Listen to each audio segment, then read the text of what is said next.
നമ്മൾ ഓരോ സ്ഥലത്ത് ചെല്ലുമ്പോൾ നമ്മുടെ ആത്മാവില് വചനം പറയുകയും വചനം നമുക്ക് വ്യാഖ്യാനിക്കുകയൊക്കെ ചെയ്യുന്നത് കാണുമ്പോൾ ചിലപ്പോൾ എൻ്റെ മനസ്സിൽ തോന്നിയിട്ടുണ്ട്, നമ്മുടെ സെമിനാരി പരിശീലനത്തിലെ വചനം ഇനിയും എത്രയോ ആഴത്തിലെ നമ്മുടെ വൈദിക വിദ്യാർത്ഥികളെ നമ്മൾ പഠിപ്പിക്കണം.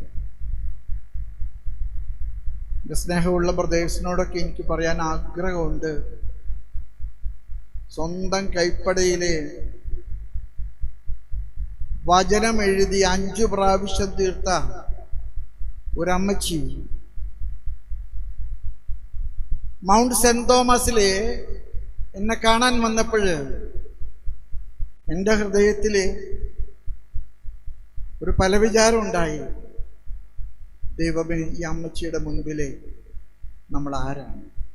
5 പ്രാവശ്യം ദൈവത്തിൻ്റെ വചനം ഉൽപ്പത്തിയുടെ പുസ്തകം തുടങ്ങി വെളിപാട് വരെ എഴുതി പഠിച്ച ഒരമ്മച്ചി. ഞാൻ അമ്മച്ചിയോട് ചോദിച്ചു, അമ്മച്ചി ഇതെങ്ങനെയാ പറ്റുന്നത്? അമ്മച്ചി എന്നോട് പറഞ്ഞു, വീട്ടിലെ പണികൾ ഒതുക്കി കഴിഞ്ഞു കഴിഞ്ഞാല് പിന്നെ എനിക്ക് ഒറ്റ കാര്യം മാത്രമേ ഉള്ളൂ, ഇത് ഓരോ പ്രാവശ്യം എഴുതുമ്പോഴും എന്നോട് ദൈവം പറയുന്നുണ്ട്, നീ എഴുതിയത് പോരാ, നീ ഇനിയും തുടർന്ന് എഴുതണം. ഞാൻ എഴുത്ത് നിർത്തിയിട്ടില്ല പിതാവേ, ഞാനത് തുടരും.